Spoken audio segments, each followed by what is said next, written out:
একটা অপূর্ব নদী বয়ে চলেছে গ্রামের বুক চিরে। সেই নদীর জলে ভেসে আছে বেশ কয়েকটা নৌকা। প্রতিটা নৌকাতেই এক একজন মাঝি, সূর্যের আলো গায়ে মেখে এক একজন ব্যস্ত আপন গন্তব্যে পৌঁছে দিতে।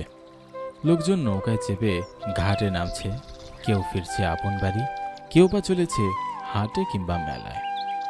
চারপাশে যেন জীবনের এক অবিচল ছন্দ। নদীর পাশেই মাথা উঁচু করে দাঁড়িয়ে আছে এক পুরনো বটগাছ, ছায়া মেলে বসে আছে চুপচাপ। সেই বটগাছের তলাতেই বসেছে এক গ্রামের বাৎসরিক মেলা, যেটা প্রতি বছরই হয়। মেলায় বসেছে রকমারি দোকান, মাটির খেলনা, আরও কত কি। সেখানে ছিল একটা লাল জিলাপির দোকান। দোকানের সামনে দাঁড়ালেই গরম রসে ডুবে দেওয়া লাল জিলাপির গ্রানে মনটা কেমন যেন করে ওঠে। পাশে বসেছে বাউল গানের আসর আর শিশুদের জন্য ঘূর্ণায়মান নাগরদোলা। সেখানে দাঁড়িয়ে মহেশবাবু ও দেববাবু কথা বলছে। ইয়ে মহেশ, দেখছি আমার আগেই তো মেলাতে এসেছিস। আমি আরো তোকে কত খুঁজছিলাম। বছরে একবারই মেলা হয়, না এসে থাকতে পারি? আমি ভাবছিলাম তুই হয়তো চলে গিয়েছিস, তাই মনে মনে ভাবলাম মেলায় গিয়েই দেখা করে নেব। হয়েছে, তোকে আর বাহানা দিতে হবে না।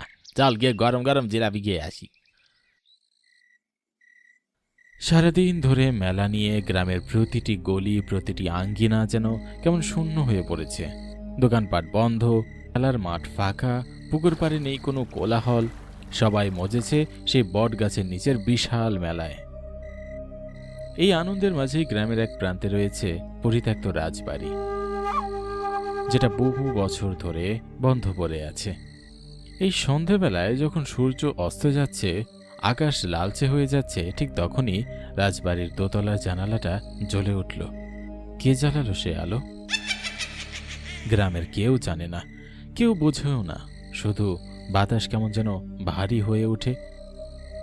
সেই রাস্তা দিয়ে চলে গেছে মেলায় যাওয়ার পথ। সেদিক দিয়েই ফিরছিল বিপুল কাকা ও হরিদাদু, আর ঠিক তখনই তাদের চোখে পড়ে সেই আলো। তুই দেখো, রাজবাড়িতে আলো জ্বলছে। কে এলো এই বাড়িতে এত বছর পর? আমার বয়স যখন 20 ছিল, সেই সময় হঠাৎ করে রাজবাড়ি থেকে সবাই চলে যায়। 50 বছর থেকে এই রাজবাড়ি পরিত্যক্ত অবস্থায় পড়ে আছে। তবে কি কোনো ডাকাত পড়লো নাকি? আমাদের এখনই গ্রামে খবর দিতে হবে। চলো।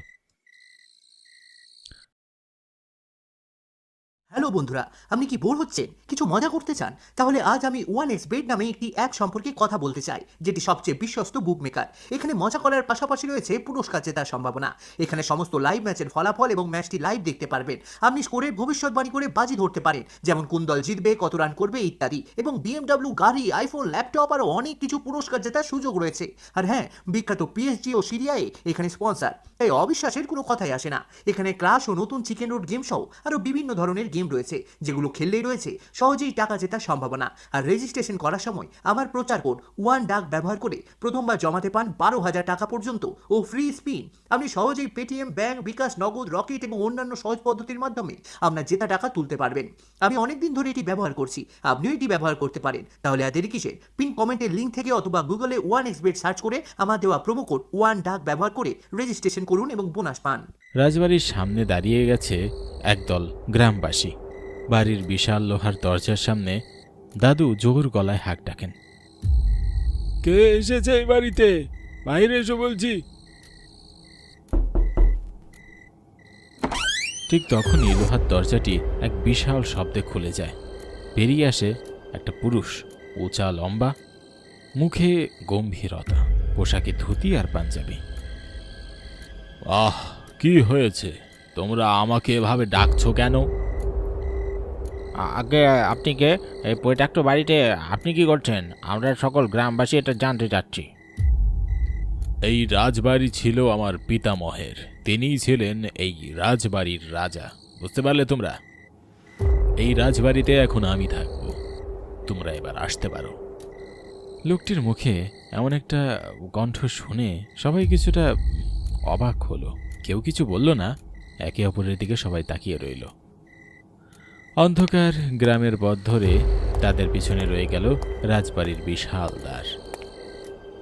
আবারও ধীরে ধীরে বন্ধ হয়ে গেল টুকটুক শব্দ করে।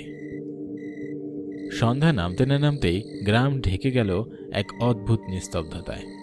রোদের তেজ অনেক আগেই কমে গেছে, আর এখন চারপাশে কেবল পাখিদের ফিরে যাওয়ার শব্দ।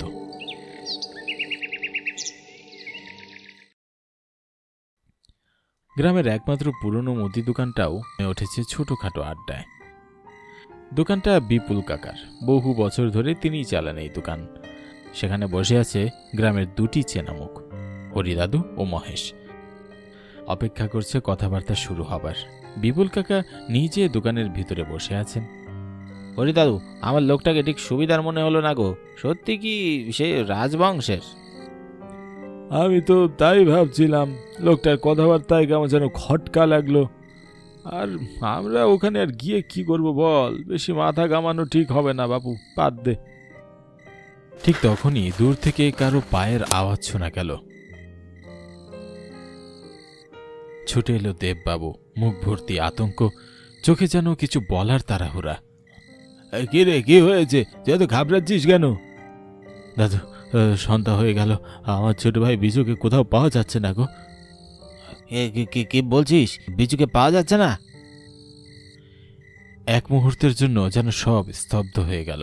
চারিদিকে ছড়িয়ে পড়ল এক অজানা দুঃখের সুর। সবার মুখে একটাই প্রশ্ন, কোথায় গেল বিজু? সে মুহূর্তে বিপুল কাকা বলল, তোমরা সময় নষ্ট করো না, ভালো করে আর একবার সবাই মিলে খুঁজো ডেকে নি।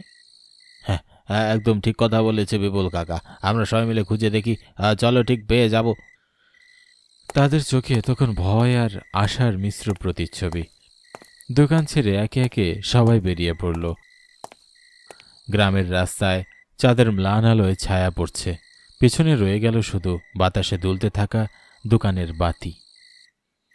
অন্যদিকে গ্রামের পিছনে এক ধুলো মাখা সরু রাস্তা ধীরে ধীরে হেঁটে চলেছে সেই রাজবাড়িতে আসা অচেনা লোকটি। চারপাশে নিস্তব্ধতা, শুধু মাঝে মাঝে শোনা যাচ্ছে ঝিঝি পোকার টিপটিপ আওয়াজ।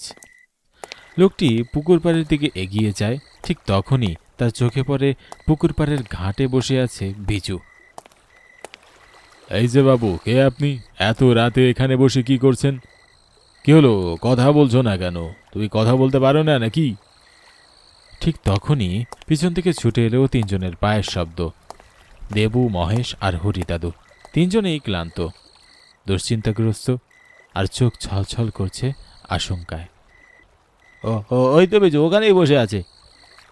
বিজু, তুই এখানে কি করছিস? রাত হয়ে গেছে, তো কি খুঁজে সবাই পাগল হয়ে গেছে। ওদিকে মা কাঁদতে কাঁদতে একদম ভেঙে পড়েছে। রোজ তুই সন্ধ্যার আগেই বাড়ি ফিরতিস, কি হয়েছে তোর সঙ্গে? দেববাবুর কথা শেষ হতে না হতেই চারপাশ যেন আরও একটু নিস্তব্ধ হয়ে পড়ল। সে ধীরে ধীরে উঠে দাঁড়ালো, চোখে কোনো অভিব্যক্তি নেই, মুখ একদম ফ্যাকাশে, তার আচরণে অদ্ভুত এক শূন্যতা। এ কেমন আচরণ বিজু? হ্যাঁ, বিজু এমন করছে কেন? কোনো কথা বলছে না কেন? বিজুর এই নিঃশব্দতা চারপাশকে আরও অস্বস্তি করে তুলল। তিনজনের মনে ধীরে ধীরে জমে উঠতে লাগলো কৌতূহল, আর সেই কৌতূহলের নিচে চাপা পড়ল আতঙ্ক। দেখো, তোমরা যে কি ভাবছো আমি জানি না, আমি তো শুধু এই পথ দিয়ে যাচ্ছিলাম, হঠাৎ ঘাটে বসে থাকা ছেলেটাকে দেখলাম, তাকে জিজ্ঞাসা করলাম এত রাতে এখানে কি করছে।